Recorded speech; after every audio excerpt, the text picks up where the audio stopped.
গ্রাম আমি কখনো দেখিনি। শহরেই জন্ম, শহরেই বড় হয়েছি, শহরেই কেটেছে জীবনের এই 25টি বসন্ত।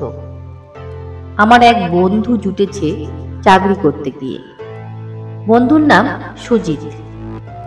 বীরভূম জেলার কোনো একটি গ্রামে তার বাড়ি। বাড়ির অবস্থা মন্দ নয়। হঠাৎ একদিন সুজিত আমাকে বললে, যাবি আমাদের বাড়ি? গ্রাম কখনো দেখিসনি বলছিস, দেখে আসবি? সামনে 4 দিন ছুটি। বললাম, যাব। সুজিতদের গ্রামে এসেছি। রেল স্টেশন থেকে বহু দূরে, কতক গরুর গাড়িতে, কতক বা পায়ে হেঁটে যেতে হয়। 2 বন্ধুতে বেড়াতে বেড়াতে তাই গেলাম। গ্রামখানে বেশ চমৎকার। ঢেউ খেলানো মাটি, চারিদিকে ধানের মাঠ। গ্রামের দক্ষিণে একটি জঙ্গল, শাল, তাল আর তমাল গাছের সারি। মনে হয় প্রতিটি গাছ যেন যত্ন করে পোঁতা। একে এরা জঙ্গল কেন বলে বুঝতে পারি না। পরিষ্কার পরিচ্ছন্ন মাটির ওপর শ্রেণীবদ্ধ গাছের ছায়া, নিবিড় তপবনের মতো স্নিগ্ধ শ্যাম জায়গাটি আমার এত ভালো লাগলো যে সহজে সেখান থেকে আসতে মন চাইল না। সুজিতের বাড়িখানা পুরনো, আগেকার দিনের তৈরি দোতলা বাড়ি। কিছু ভেঙেছে, কিছু বা মেরামত করা হয়েছে। দোতলার একটি ঘরে আমার শোয়ার ব্যবস্থা করে দিয়েছে। দক্ষিণ দিকের জানালাটি খুললে দেখা যায় পাশেই একখানি মাটির বাড়ি। ওরও বাড়ি বলেই মনে হয়, লোকজন কেউ বাস করে না। উঠোনে একটি আমের গাছ। গাছে তখন অজস্র মুকুল ধরেছিল। আমের মুকুলের গন্ধে আমার ঘরখানা যেন ভরে আছে। রাত্রি তখন কত ঠিক মনে নেই। সেদিন কার ডাকে যেন ঘুম ভেঙে গেল। শুনছেন, শুনছেন? স্ত্রী লোকের কণ্ঠস্বর। জানালার পথে তাকিয়ে দেখলাম সেই পোড়ো বাড়িটার উঠোনে আম গাছটির তলায় তন্নি এক তরুণী দাঁড়িয়ে। জ্যোৎস্নার আলো গাছের ফাঁকে ফাঁকে এসে পড়েছিল মেয়েটির সর্বাঙ্গে। মেয়েটি সুন্দরী বলেই মনে হলো। জিজ্ঞাসা করলাম, কি বলছেন? মেয়েটি বললে, আমার মা কোথায় বলতে পারেন? বললাম, আমি নতুন এসেছি এই গ্রামে, আমি কিছু জানি না। আর কিছু বললে না মেয়েটি। মনে হলো যেন সে চলে গেল। আলো ছায়া ঘেরা সেই গাছের তলায় তাকে আর দেখতে পেলাম না। কোন দিক দিয়ে কোথায় গেল বুঝতেও পারলাম না। ঘটনাটা আমি ভুলতে পারছিলাম না। পরের দিন সকালে বললাম সুজিতকে। সুজিত বললে, ও জানলাটা আর খুলো না, বন্ধ করে দিও। কেন বলো দেখি? মেয়েটা কি? সুজিত বললে, না না, সেরকম কিছু নয়। কাজ কি বাবা, পরের মেয়ের সঙ্গে 2 দিনের জন্য এসেছিস। বুঝলাম, সেই ভালো। সেদিন রাত্রে জানলাটা বন্ধ করেই আমি শুয়েছিলাম। কিন্তু সেদিন আবার সেই কণ্ঠস্বর, আবার সেই ডাক, শুনছেন, শুনছেন? জানলার কপাটটা ঠেলছে বলে মনে হলো। বাধ্য হয়ে জানলাটা খুলে ফেললাম। কিন্তু এ কি? সেই সুন্দর মুখখানি জানলার শিকগুলোর ঠিক পেছনে। মেয়েটি মনে হলো যেন জানলার শিক ধরে দাঁড়িয়ে আছে। কিন্তু কেমন করে তা সম্ভব? জানলার পিছনে তো কিছু নেই। মেয়েটি তাহলে দাঁড়িয়ে আছে কিসের ওপর? এই কথা ভাবতেই টপ করে মাথাটা আমার ঘুরে গেল। বললাম, আমি জানি না, কাল তো বলেছি আপনাকে। আমার কপালে তখন বিন্দু বিন্দু ঘাম দেখা দিয়েছে। আমি কাঁপছি ঠক ঠক করে। জানলাটা বন্ধও করতে পারছি না। চিৎকার করে ডাকতেও পারছি না সুজিতকে। আমার অবস্থা দেখে বোধহয় খিলখিল করে হেসে উঠল মেয়েটি। সুন্দর সাজানো দাঁতের শাড়ি, উজ্জ্বল দুটি টানা টানা চোখ। মেয়েটি বললে, আমি তো কোনো কথাই আপনাকে জিজ্ঞেস করিনি।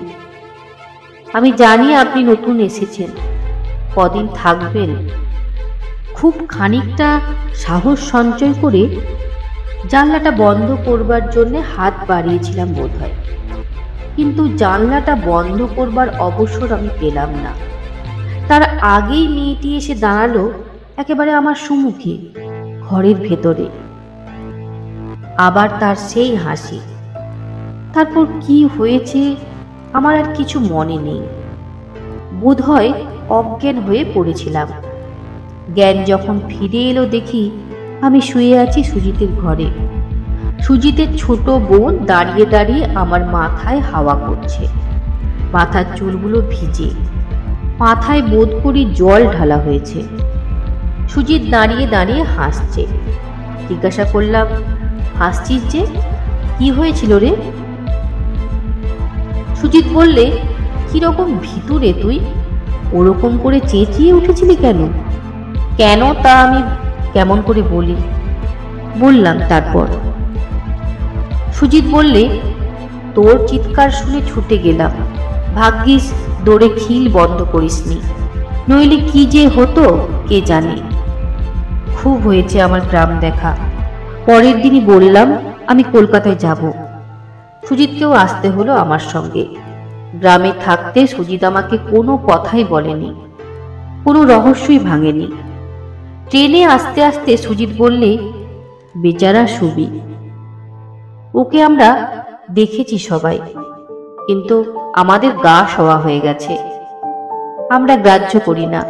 মেয়েটা আসে, তার মায়ের খবর জানতে চায়, বলে তার মা কোথায় তোমরা বলো। আমি কিছু বুঝতে পারছি না, খুলে বল সব কথা। সুজিত বললে, তাহলে শোন। সংসারে মাত্র দুটি মানুষ, মা আর মেয়ে। মায়ের বয়স হয়েছে, মেয়ের বয়স এই সবে 18-19, কিন্তু দুজনেই বিধবা। ঝগড়াঝাঁটি তাদের 24 ঘন্টা লেগেই থাকে। মেয়েটাই দিবারাত্রি খিটির খিটির করে, মায়ের সঙ্গে ঝগড়া করবার ছুতো খুঁজে বেড়ায়। আবার অবাক কাণ্ড, খুব খানিকটা ঝগড়া করে নিজেই শেষে পা ছড়িয়ে কাঁদতে বসে। মা বলে, তুই একটা কিছু না করে আর ছাড়বি নে দেখছি। মাথার এক পিঠ চুল এলিয়ে এই ভর দুপুরবেলা কাঁদতে বসলি যে, আয় চুলগুলো বেঁধে দি। এই বলে চুলগুলো বেঁধে দেওয়ার জন্যেই মা হয়তো তার কাছে গিয়ে এগিয়ে যায়, কিন্তু মেয়ে তখন রেগে একেবারে টং। চুলে হাত দিতে সে কিছুতেই দেবে না, বলে, যাও যাও, খুব হয়েছে। মায়ের চোখ দুটি তখন জলে ভরে আসে। আঁচলে চোখ মুছে বলে, থাক তবে, কাঁদো এখানে। বলে ধীরে ধীরে সে ঘর থেকে বেরিয়ে যায়। বেরিয়ে গিয়ে এর বাড়ি খানিকক্ষণ বসে, ওর বাড়ি খানিকক্ষণ বসে। কথা কইবার মতো কাউকে যদি কাছে পায় তো বলে, ওই বয়স আর ওই রূপ নিয়ে বিধবা হলো। মা মেয়েটার মুখের পানে আর তাকাতে পারছে না। প্রতিবেশিনী হয়তো আশ্বাস দেয়, বলে, ভেবো না মা, গা সওয়া হয়ে যাবে। মা কিন্তু তার নিজের কথাই বলতে থাকে, বলে, আমার কি মনে হয় জানিস বাছা, মনে হয় এই নিয়ে সুবি হয়তো দিন রাত্রির ভাবে। ভেবে আর যখন কিছু কুল কিনারা পায় না, তখন হয়তো ও অমনি করে, হয় কাঁদতে বসে, নয়তো ঝগড়া করবার জন্যে খুনসুটি করে বেড়ায়। প্রতিবেশিনী মেয়েটি এবার নীরবে শুধু ঘাড় নেড়ে কথাটা সমর্থন করে। সুবীরের মা তার মুখের পানে তাকিয়ে বলে, বুঝতে সবই পারি বাছা, কিন্তু মা হয়ে আমি যে আর। বলতে বলতে ঠোঁট দুটি তার থরথর করে কাঁপতে থাকে, চোখ দিয়ে দর দর করে জল গড়িয়ে আসে। সে চোখের জল আর কিছুতেই থামতে চায় না। আঁচল দিয়ে মোছে, আর তৎক্ষণাৎ কানায় কানায় ভরে ওঠে। মায়ের সে কান্না বুঝি বিধাতারও সহ্য হলো না, তাই সে কান্নার পালা হঠাৎ একদিন চুকে গেল। বিধাতা চুকিয়ে দিলেন কি সুবি নিজেই চোকালে কে জানে। সেদিন দুপুরে মা ও মেয়ে দুজনেই খেতে বসেছে। ভাত চিবোতে গিয়ে কটাং করে সুবি তার দাঁতে একটা কাকড় চিবিয়ে ফেললে। হাতের গ্রাসটা তৎক্ষণাৎ সে থালার উপর ছিটকে ফেলে দিয়ে বলে উঠল, না আর পারিনি বাবা, কেন চালগুলো বেছে নিতে পারোনি? মা বললে, চাল আর কত বাজবো বাছা, ভাতে কাঁকড় পাথর দু একটা অমন থাকে, তাই বলে তোর মতো এমন বিটকেল কেউ করে না, খা। মেয়ে আর না খেয়ে হাত গুটিয়ে বসে রইল দেখে মায়ের মনে সত্যি এবার একটুখানি রাগ হলো। বললে, এমন তিরিক্ষে মেজাজ তোর কেন হলো সুবি? কই আগে তো এমন ছিল না। সুবির মুখখানা ভারী হয়ে উঠল। তাই না দেখে মা আবার বললে, এতই যদি লবাবের মেয়ে হয়ে থাকিস তো চালগুলো কাল থেকে তুই নিজের হাতে বেছে দিস, তাই দেব। বলে থালাটাকে হাত বাড়িয়ে সরিয়ে সুবি উঠে দাঁড়ালো। সর্বনাশ, বিধবা মেয়ে, একবারের বেশি খেতে নেই। তাই চট করে বাঁ হাত বাড়িয়ে তার আঁচলটা চেপে ধরে বলে উঠল, বস মা বস, চারটে খেয়ে নে, কেউ দেখেনি, তাতে দোষ নেই, নে বস। ঝাঁকানি দিয়ে সুবি তার আঁচলটা ছাড়িয়ে নিলে। বললে, না আর খাবো না। সারাদিন খেতে যে আর পাবি নে হতভাগী, উপোস দিয়ে মরবি? মরণ হলে তো বাঁচি, মরণ যে হয় না ছাই। তাই মর তুই, আমারও হাতটা জুড়োই তাহলে। বিড়বিড় করে কি যেন বলতে বলতে সুবি আঁচাতে চলে গেল। মাই বা আর কেমন করে খায়। থালাটা সরিয়ে দিয়ে মাও উঠে দাঁড়ালো। খিড়কির পুকুর থেকে হাত মুখ ধুয়ে এসে সুবি দেখলে এটো থালা তেমনি পড়ে আছে, আর ঘটির জলে উঠোনে হাত ধুয়ে মা তার ঘর থেকে বেরিয়ে গেছে। তার মা সেদিন যেখানে সেখানে কেঁদে কেঁদে সারা হলো। না, মা রইল ওই দস্যি মেয়ে আমার বাড়িতে। আমায় দেখছি কোনো দেশ নিয়ে পালাতে হলো। প্রতিবেশিনী মেয়েরা কেউ বা সান্ত্বনা দেয়, আবার কেউ বা বলে, কি জানি মা, তোমাদের ঝগড়ার কিছু বুঝি নে আমরা। মায়ের চোখ দিয়ে জল আসে, বলে, বুঝতে কি চাই আমিই পারি বাছা। ও যে কেন অমন করছে মা, তা কে জানে। মা আবার সে বাড়ি থেকে উঠে আর এক বাড়িতে গিয়ে বসে। সেখানেও সেই কান্না আর ওই এক কথা, আজ আর আমি বাড়ি ঢুকছি না, দেখি ও আমায় খুঁজতে আসে কিনা। এমনি করে এ বাড়ি সে বাড়ি করতে করতে সূর্য ডুবল। রোজ ঠিক এমনি সময় পুকুর থেকে এক কলসি করে খাবার জল তাকে আনতে হয়। পাড়ার মেয়েরা সব কলসি কাঁখে নিয়ে পুকুরে যাচ্ছিল। করালির মা বললে, চলো, না হয় আমার একটা কলসি নিয়েই চলো আজকে। সুবির মা বললে, না বাছা, থাক, আজ আর যাব না, মজাটা একবার বুঝুক। মজা বোঝবার জন্যে সে বসে রইল বটে, কিন্তু দেখতে দেখতে চারিদিক আঁধার হয়ে এলো। ঘরে ঘরে প্রদীপ জ্বলল, তবু সুবি তাকে ডাকতে এলো না। মায়ের মন ঘর ছেড়ে এমন করে কতক্ষণই বা বাইরে থাকে। তুলসী তলায় এখনো হয়তো সন্ধে পড়ল না, এতক্ষণে সে হয়তো তার নিজের লণ্ঠনটি জেলে নিয়ে রামায়ণ পড়তে বসে গেছে। মা তার মরল না বাঁচল বয়ে গেছে তার দেখতে। সরু একটা গলির অপর প্রান্তে একেবারে এক টেরে তাদের সেই ছোট্ট মাটির ঘরখানি, চারিদিকে মাটির প্রাচীর দিয়ে ঘেরা। সদর দরজা পেরিয়ে বাঁ হাতে উঠোনের এক পাশে বহুদিনের প্রাচীন একটা আমের গাছ, অজস্র ডালপালা বিস্তার করে জায়গাটাকে অন্ধকার করে রেখেছে। তা হলেও ঘরে যদি আলো জ্বলে তো বাইরে থেকেই টের পাওয়া যায়, কিন্তু আলো জ্বলা দূরে থাক। সুবীর মা সদর দরজা ঠেলে ঘরে ঢুকতে গিয়ে দেখে দরজাটা ভেতর থেকে বন্ধ। হেঁকে বললে, সুবি, দরজা খোল। কাজ দেখো দেখি মেয়ের, ঘরে ঢুকতে না দেওয়ার মতলব। ভেতর থেকে সুবি সাড়া আর কিছুতেই দেয় না, দরজাও খোলে না। কাছেই তারাপদদের বাড়ি। তারাপদ তখন সবেমাত্র গোয়ালে গাই গরুগুলিকে খেতে দিয়ে ঘরে এসে বসেছে। এমন সময় সুবীর মা এসে বললে, আয় তো বাবা, সুবিকে একবার আচ্ছা করে ধমক দেবে। সদর দরজায় খিল দিয়ে বসে আছে, আমায় ঢুকতে দেবে না। তারাপদ হেসে বললে, ঝগড়া হয়েছে বুঝি, বলেই লণ্ঠনটি হাতে নিয়ে ঘর থেকে বেরিয়ে এলো। দরজায় বার কত জোরে জোরে ধাক্কা দিয়ে বললে, খোল বলছি সুবি, নইলে কিচ্ছু বাকি রাখবো না। দরজা তবু খুলল না। লণ্ঠনটা হাত থেকে নামিয়ে তারাপদ বললে, তুমি দাঁড়াও মাসি, আমি পাঁচিল টপকে দরজাটা খুলে দিই। খাটো মাটির প্রাচীর, উঠতে বিশেষ বেগ পেতে হলো না, কিন্তু ঝুপ করে ওপাশে নেমেই সন্ধ্যার আবছা অন্ধকারে কি যেন দেখে সে আম গাছের তলা থেকে সহসা বিকৃত কণ্ঠে চিৎকার করে উঠল, মাসি, মাসি। বাইরে থেকে সুবীর মা বললে, কি বাবা? কিন্তু জবাব দেওয়ার অবসর তখন আর নেই। দড়াম করে দরজাটা খুলে ফেলেই তারাপদ কাঁপতে কাঁপতে বেরিয়ে এলো। তাড়াতাড়ি লণ্ঠনটা তুলে নিয়ে সে আম গাছের তলায় দেখে সর্বনাশ। সুবীর মা তো অস্ফুট কণ্ঠে বিকট একটা চিৎকার করে সেইখানে আছাড় খেয়ে পড়ল। আর স্তম্ভিত নির্বাক তারাপদ কম্পিত হস্তে লণ্ঠনের আলোটা তুলে ধরে দেখলে আম গাছের একটা ডালের গায়ে মোটা একটা দড়ির ফাঁসি লটকে সুবি আত্মহত্যা করেছে। পায়ের নিচে দড়ির ভাঙা খাটিয়াটা উল্টে পড়ে আছে।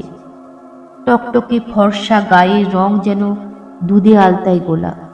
পিঠের ওপর ঢেউ খেলানো কালো এক পিঠ চুল, কিন্তু মুখের চেহারা দেখলে আর সে সুবি বলে চেনবার উপায় নেই। দাঁতের ফাঁকে খানিকটা জিভ বেরিয়ে গেছে, চোখ দুটো বড় বড়। গায়ের কাপড় চোপড় বেসামাল অবস্থায় মাটিতে লুটছে। হতভাগী মরবার আগে বাঁচবার জন্য চেষ্টা করেছিল কিনা তাই বা কে জানে। ব্যাস, সমস্ত গ্রাম একেবারে ঠান্ডা। গ্রাম দেশে আত্মহত্যা এমন কিছু নিত্য নৈমিত্তিক ঘটনা নয়। 2-10 বছর পরে কদাচিৎ কোনো গ্রামে দৈবাৎ যদি একাধটা এমন আকস্মিক দুর্ঘটনা ঘটে যায় তো কিছু বলবার থাকে না। এখন এ মৃতদেহ নিয়ে কি করা যায়, এই হলো গ্রামের লোকের ভাবনা। আত্মীয় স্বজন কেউ কোথাও তাদের আছে কিনা কে জানে। সুবীর মা তো সেই যে মাটিতে উপর হয়ে আছাড় খেয়ে পড়েছে, সেই থেকে আর ওঠেনি। শিব মন্দিরের পাশে গ্রামের একটা রাস্তার ধারে সেই রাত্রেই মজলিস বসল। অনেক কথা কাটাকাটির পরে শেষে এই ঠিক হলো যে কি জানি বাবা, আত্মহত্যার মরা। শ্মশানে গিয়ে পুড়িয়ে আসবার পর কেউ যদি পুলিশে খবর দিয়ে দেয় যে সে আত্মহত্যা করেনি, কেউ তাকে মেরে ফেলে দিয়ে গাছে অমনি টাঙিয়ে রেখেছিল, তখন তার চেয়ে আগে থেকেই পুলিশে খবর দেওয়া হোক। গ্রাম থেকে 3 ক্রোশ দূরে থানা, কিন্তু সুবীর দুর্ভাগ্য চৌকিদার ফিরে এসে খবর দিলে দারোগা সাহেব ছুটি নিয়ে বাড়ি গেছেন। জমাদার সাহেব আসবেন কাল সকালে। বলেছেন, দাঁড়া, আমি দেখাচ্ছি মজা, গলায় দড়ি দিয়ে মরা আমি বের করছি। গ্রামের লোক তো ভয়ে অস্থির। দুগু ভট্টাচার্য বললে, কেন? তখনই তো বলেছিলাম দাদা, পুলিশে খবর দিয়ে কাজ নেই, দিই জ্বালিয়ে। লোকনাথ দাঁত মুখ খিচিয়ে উঠল, বেটা বলে কি হে? তারপর তারপর ঠেলাটি কে সামলাতো? দুগু বললে, ঠেলা আবার কিসের? হরিপদ তাকে বুঝিয়ে দিলে যে কেউ যদি বলতো যে না, ও গলায় দড়ি দিয়ে মরেনি।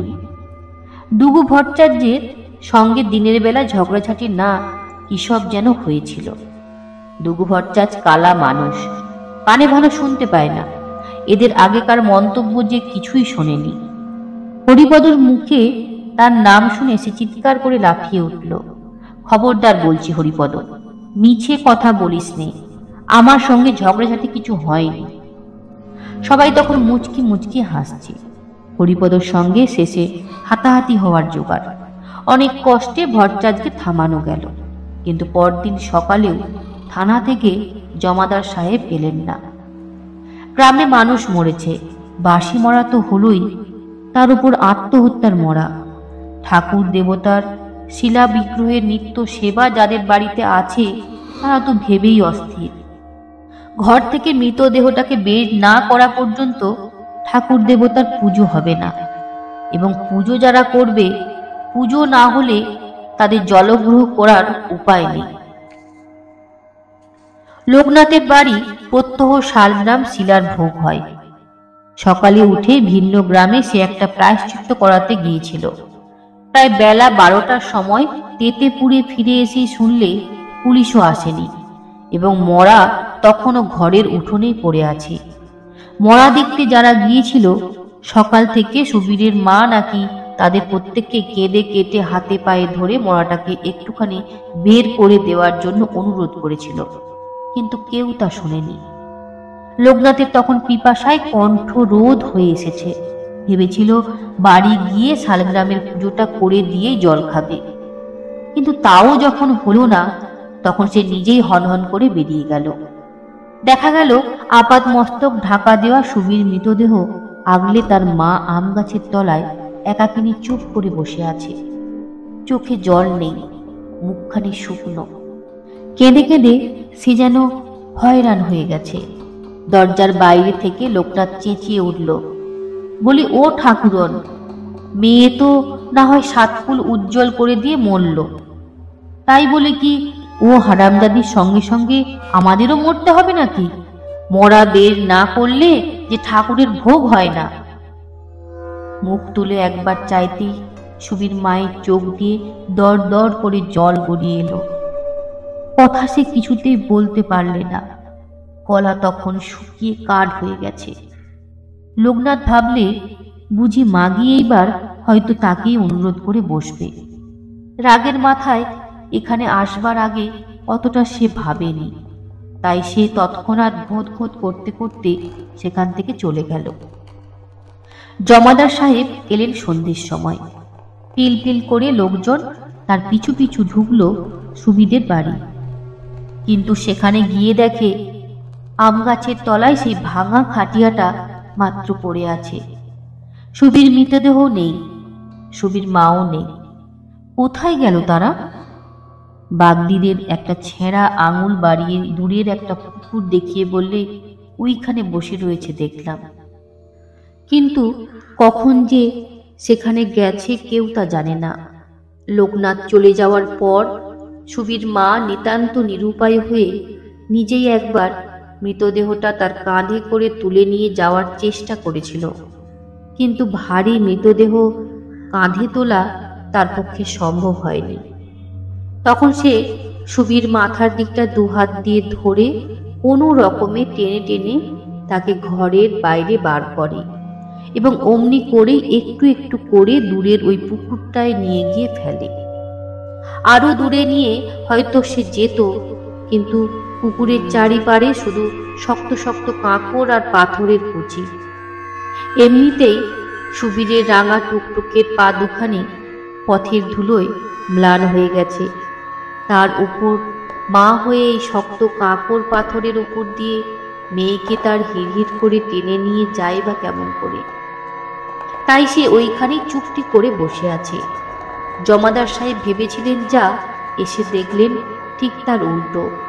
ভেবেছিলেন অবস্থাপন্ন লোকের বিধবা মেয়ে আত্মহত্যা করেছে। মর্গে চালান দেওয়ার নামে বেশ একটু ধমকাধমকি করলেই কিছু বেরিয়ে আসবে। সাহেবের স্ত্রী নাকি অন্তঃসত্ত্বা, বাড়িতে এ মাসে মোটা রকম টাকা পাঠানো তার একান্ত প্রয়োজন। সারা রাস্তা তিনি তাই ভাবতে ভাবতে এসেছেন।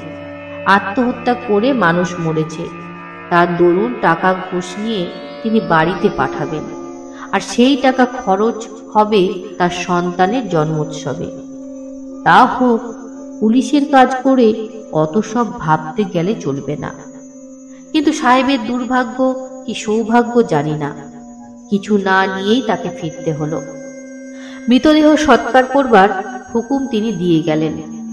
শীতকালের রাত, মৃতদেহ সৎকার করার পর স্নান করতে হবে। তার উপর রাত্রে আর বাড়ি ফিরতে নেই, শ্মশানেই রাত কাটাতে হয়। সুতরাং কেউ আর বাড়ি থেকে সহজে বেরোতে চায় না। গামছা কাঁধে নিয়ে লোকনাথ এসে দাঁড়ালো। দুগু ভট্টাচ লাফিয়ে উঠল, ব্যাস, কাউকে চাইনি, একজন সঙ্গী পেলে আমি একাই পুড়িয়ে ফেলতে পারি। লোকনাথ ঘাড় নেড়ে বললে, ভেবে দেখলাম পোড়ানো চলবে না। সকলে তার মুখের পানে তাকিয়ে আর কি বলে শোনবার জন্য উদ্গ্রীব হয়ে রইল। বাঁচালে বাবা। শীতকালের রাত। রঘুনাথ বললে, একে গলায় দড়ি, তাই বাসি মরা। অঙ্গ প্রায়শ্চিত্ত না করলে ওর মুখাগ্নি চলবে না, আর মুখাগ্নি না করে অগ্নিক্রিয়া করতে দোষ আছে। তাছাড়া যারা ওকে নিয়ে যাবে তাদেরও যে প্রায়শ্চিত্ত করতে হবে। কে যেন বলে উঠল, তাহলে দরকার নেই বাবু। ভুবন তার মায়ের সঙ্গে ঝগড়া করে মহা উৎসাহে গামছা কাঁধে নিয়ে এসে দাঁড়িয়েছিল। লোকনাথের কথা শুনে তা মা দরজা থেকে ডাকলে, ওরে ও ভুবন, তাহলে চলে আয় বাবা, শুনছিস তো? লোকনাথ বললে, শাস্ত্রে বলেছে, গল রজু বৃক্ষ শাখায়ং ত্রিসন্ধ্যাং কালেং যদি মৃত্তিকায়ং প্রথিতঞ্চ অগ্নিক্রিয়া নৈবচ নৈবচ। এর পরে যদি কেউ যেতে চায় তো যাক, আমার কোনো আপত্তি নেই। তবে আমার বিবেচনায় গ্রামের দুজন বাউরি বাগদি নিয়ে ওকে পুঁতে ফেলাই উচিত। এমন সময় বিকট একটা চিৎকারের শব্দে সবাই যেন চমকে উঠল। গ্রামের বাইরে থেকে চিৎকার, মনে হলো যেন স্ত্রীলোকের কণ্ঠস্বর। হঠাৎ খেয়াল হলো সুবিকে আগলি সুবির মা সে পুকুর ধারে একাকী এই অন্ধকারে এখনো চুপ করে বসে আছে। এ তারই গলার আওয়াজ। ব্যাপারটা দুগু ভট্টাচ ভালো বুঝতে পারেনি। হা করে এর ওর মুখের পানে তাকিয়ে বললে, কি? কে একজন জোরে জোরে তাকে বুঝিয়ে বললে, সুবির মা চেঁচাচ্ছে। এই কালাখেপা মানুষটির কোথায় গিয়ে যে বাজলো কে জানে। সর্বাগ্রে সে উঠে দাঁড়ালো এবং কাউকে কোনো কথা না জিজ্ঞেস করে যে একাই সেই দিক পানে চলে গেল। খানিক পরে তার দেখা দেখি 10-12 গ্রামের ছোকরা প্রত্যেকেই হাতে একটা করে লণ্ঠন নিয়ে সেখানে গিয়ে দেখে পুকুরের পাড় থেকে খানিক দূরে একটা মাঠের ওপর দুগু ভট্টাচ দাঁড়িয়ে দাঁড়িয়ে হাঁপাচ্ছে, আর তার পায়ের কাছে সুবির মৃতদেহ অর্ধ উলঙ্গ অবস্থায় পড়ে আছে। ব্যাপার কি? দুগু ভট্টাচ বললে, একবার শেয়াল এসেছিল আর দুটো বড় বড় গো বাঘা। বাপরে বাপ, বেটারা ছাড়তে কি চায়? ওই দেখো না, পায়ের কাছটা কেমন করে খুবলে নিয়েছে। দেখা গেল সুবির বাঁ পায়ের আঙুলগুলো একরকম নেই বললেই হয়। তাছাড়া সর্বাঙ্গে তীক্ষ্ণ দাঁতের চিহ্ন। মা তার তখনও একটু দাঁড়িয়ে নিজের পরিধেয় বস্ত্রটা সামলাচ্ছে, কারণ ওরই সঙ্গে প্রথমে কাড়াকাড়ি শুরু হয় এবং জন্তু জানোয়ারের মুখ থেকে কন্যার মৃতদেহটাকে বাঁচাতে গিয়ে পরনের কাপড়খানা তার একেবারে শতচ্ছিন্ন জর্জরিত হয়ে গেছে। লোকনাথ তো ছিল সেইখানে দাঁড়িয়ে। বললে, তাহলে ওই ব্যবস্থাই হোক। দুগু যখন মরাটা ছুঁয়েইছে তখন ওই যাক শ্মশানে, সঙ্গে আরো জনকতক বাউরি বাগদি নিয়ে বেশ ভালো করে পুঁতে দিয়ে আসুক। অগ্নিক্রিয়া যখন হবেই না তখন পোঁতা ছাড়া আর উপায় কি? কিন্তু শোনো ভট্টাচ, যেন শেয়াল কুকুরে টেনে না বের করতে পারে।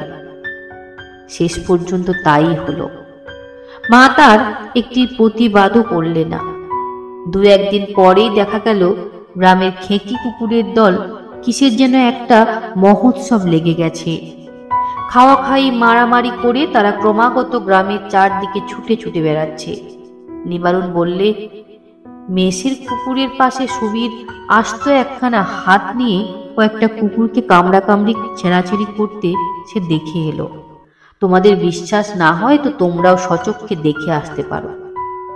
তারপর শুধু হাত নয়, সেই দিনই গ্রামের ছেলে ছোকরার দল আবিষ্কার করলে যে সুবীর মৃতদেহ শেয়ালে গোবাঘায় মাটি থেকে টেনে তো তুলেইছে, এবং হাত পা আর পাঁজরার হাড়গুলো শ্মশান থেকে মুখে করে এনে সমস্ত গ্রামময় ছড়িয়ে চলেছে। কুকুর দেখলেই ছোট ছোট ছেলে মেয়েগুলো বাড়ি থেকে ছুটে বেরিয়ে যায় সুবীর হাড় দেখার জন্যে, কিন্তু ফিরে তারা আর বাড়ি ঢুকতে পায় না। মায়েরা সব হা হা করে চেঁচিয়ে ওঠে, খবরদার বলছি, ঘরে ঢুকিস নে, মরা মানুষের হাড় ছুঁয়ে এলি নাকি, যা পুকুরে একটা ডুব দিয়ে আয় গে। কাউকে বা ডুব দিতে হয়, কেউ বা মাথায় জল ঢালে, আবার কাউকে বা মাথায় একটুখানি গঙ্গা জল ছিটিয়ে প্রতিজ্ঞা করতে হয় যে আর কখনো সে সুবীর হাড় দেখতে যাবে না। গ্রামের মধ্যে বয়স্ক যারা, তাদের মজলিসে এই নিয়ে কথা ওঠে, বলে সর্বনাশ হলো দেখছি, এবার ঘরে ঘরে ভূত নাচবে। নিবারণ বললে, ওই শালা দুগু ভট্টাচার্যকে যে এত করে বলে দেওয়া হলো ভালো করে পুঁতিস, যাতে শেয়াল কুকুরে না তুলতে পারে, তার শালা দিয়ে এসেছে হয়তো এমনই নাম নাম পুঁতে, তা না হলে এমন হয় কখনো? দুগু ভট্টাচার্য বললে, মাইরি বলছি, আমি এক বুক গর্ত খুঁড়ে তবে পুঁতেছিলাম। বিশ্বাস না হয়তো বলো, আমি ঠাকুর ঘরে হাত দিয়ে বলতে পারি। কিন্তু সে কথা কেউ বিশ্বাস করে না, বলে গ্রামের মধ্যে ভূতের ভয় যদি হয় তো সারা বুঝতে পারবি, তোকে শুদ্ধ খণ্ড খণ্ড করে কেটে আমরা সুবীর সঙ্গী করে দেব। ভট্টাচার্য কালা মানুষ, শুনতে পায় না তাই রক্ষে, নইলে তৎক্ষণাৎ একটা ফৌজদারি বেঁধে যেত। সেদিন থেকে এমন হলো যে সন্ধে হলে আর কেউ বাড়ি থেকে বেরোতে পারে না। অপমৃত্যুতে মরা মানুষের হাড় পাঁজরা যখন গ্রামের মধ্যে ছড়িয়ে পড়েছে, তখন তার প্রেতাত্মাই বা গ্রামের মধ্যে ঘুরে বেড়াবে না কেন? নবীন বললে, মাইরি বলছি, আমি কাল সচক্ষে দেখেছি, সুবিদের বাড়ির পাশ দিয়ে সন্ধ্যেবেলা বেরিয়ে যাচ্ছিলাম, আম গাছটা ঝরঝর করে নড়ে উঠল। গাটা শিউরে উঠতেই রাম রাম বলতে বলতে এগিয়ে গেলাম। রাম নাম করছিলাম বলে ছুঁতে আমায় পারলে না, কিন্তু পেছনের পুকুরটার জলে মনে হলো যেন ঝপাং করে ঝাঁপিয়ে পড়ল। এই না শুনে গ্রামের গিরিশ চৌকিদার তো রাত্রিবেলা এ পাড়ায় হাঁক দেওয়া একরকম ছেড়েই দিলে। অবাল বৃদ্ধ বনিতা ভূতের ভয়ে সশস্ত্র হয়ে উঠল। অন্ধকারে হঠাৎ কুকুর বেড়াল দেখলেও লোকে আচমকা চেঁচিয়ে উঠতে লাগলো। সুবীর মা তো সেই দিন থেকে অন্ধকারে অন্ধকারে ঘুরে বেড়ায়। যে আম গাছে দড়ি বেঁধে মেয়ে তার মরেছিল, গভীর রাত্রে সেই আম গাছটির তলায় চুপটি করে বসে থাকে। কেউ কিছু জিজ্ঞেস করলে বলে, কোথায় মা?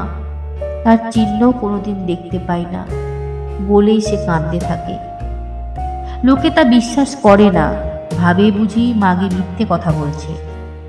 লোকনাথ তাই সেদিন দুপুরে তাকে ডেকে বললে, ওগো শোনো, তুমি তো দিব্যি আরামে দিন কাটাচ্ছ, এদিকে তোমার মেয়ের দায়ে আমাদের গ্রামে টেকা ভার হয়ে উঠল দেখছি। তার চেয়ে শোনো বাপু, ভালো চাও তো গয়ায় গিয়ে মেয়ের নামে একটা পিণ্ডি দিয়ে এসো। গ্রাম ছেড়ে যাওয়ার ইচ্ছে সুবীর মায়ের ছিল না, তবু তাকে জোর করে সবাই মিলে বলে হয়ে গয়ায় পাঠিয়ে দিল। বেচারা একাকিনী কাঁদতে কাঁদতে চলে গেল গয়ায়। মেয়ের নামে দুর্নাম রটবে, তাই বা সে সহ্য করে কেমন করে? অথচ সে নিজে যদি তাকে একটি বার দেখতে পেত। মায়ের মন, যে মেয়ে তার উপর রাগ করে চলে গেছে, তাকেই সে একটিবার শুধু চোখে দেখতে চায়। শ্মশানের যে জায়গাটা সুবিকে পোতা হয়েছিল, সুবির মা সেইখানে বসে কাঁদতে লাগলো। ভাবলে না, সে গয়ায় যাবে না। ভূত হয়েও মেয়েটা যদি একবার দেখা দেয়, গয়ায় পিণ্ডি দিলে সে আশাও হয়তো আর থাকবে না। সুবীর মা ভাবলে রাত্রিটা সে আজ এই শ্মশানেই কাটিয়ে দেবে। ভূত হয়েও যদি সে আসে তো একবার জিজ্ঞেস করবে, হতভাগী, রাগ করে তুই কেন গেলি? সারা রাত সুবীর মা সেই অন্ধকারে শ্মশানের মাঝে বসে রইল। এদিকে গ্রামের লোক জানে যে সে গয়ায় গেছে। দিন দুই পরে গ্রামের মধ্যে আবার এক হুলুস থুলুস ব্যাপার। থানা থেকে পুলিশ এসেছে। গ্রামের জনকতক ভারিককে মাতব্বর লোককে তারা থানায় নিয়ে যাবে। কি জন্যে নিয়ে যাবে জিজ্ঞেস করলে বলে না, বলে শুধু সেখানে গিয়ে কি একটা বস্তু শনাক্ত করতে হবে। জ্বালাতন। এই গ্রামের উপরেই যত অত্যাচার রে বাবা। লোকনাথ বললে, দাঁড়া, তবে আর ভূতের উপদ্রব বলছে কাকে? বললে গয়া থেকে সুবীর মা ফিরে আসুক, এলেই দেখবি সব হাঙ্গামা চুকে যাবে। কিন্তু গ্রামের লোক থানায় গিয়ে দেখে কাঠের একটা বাক্সের মধ্যে সাদা কাপড় দিয়ে ঢাকা কি যেন একটা জিনিস। ইন্সপেক্টর বাবু বললেন, দেখুন দেখি চিনতে পারেন কিনা। বলে যেই ঢাকা খুলেছে আর চক্ষু স্থির। সবাই দেখলে রেলের লাইনে কাটা তালগোল পাকানো একটা মৃতদেহ। মুখখানা কিন্তু তখনও পর্যন্ত দেখলে চেনা যায়, সুবীর মা ছাড়া আর কেউ নয়।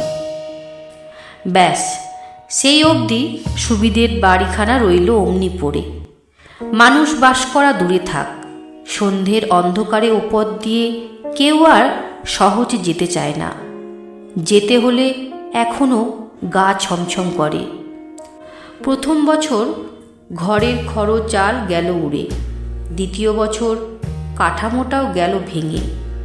আজকাল খাড়া দাঁড়িয়ে রয়েছে শুধু ওই 4 ফুটি মাটির দেওয়াল।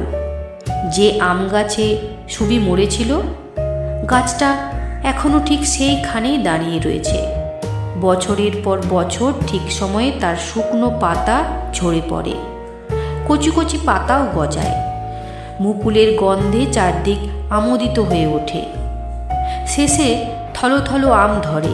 কিন্তু গ্রামের মধ্যে এত যে ডানপিটে ছেলে, তারা কেউ আর সাহস করে ও আম গাছটার তলা দিয়ে পেরোয় না। ও আমও কেউ খায় না। গাছের আম গাছেই পাকে, আবার সময় হলে ঠিক মাটিতে পড়ে গড়াগড়ি খায়।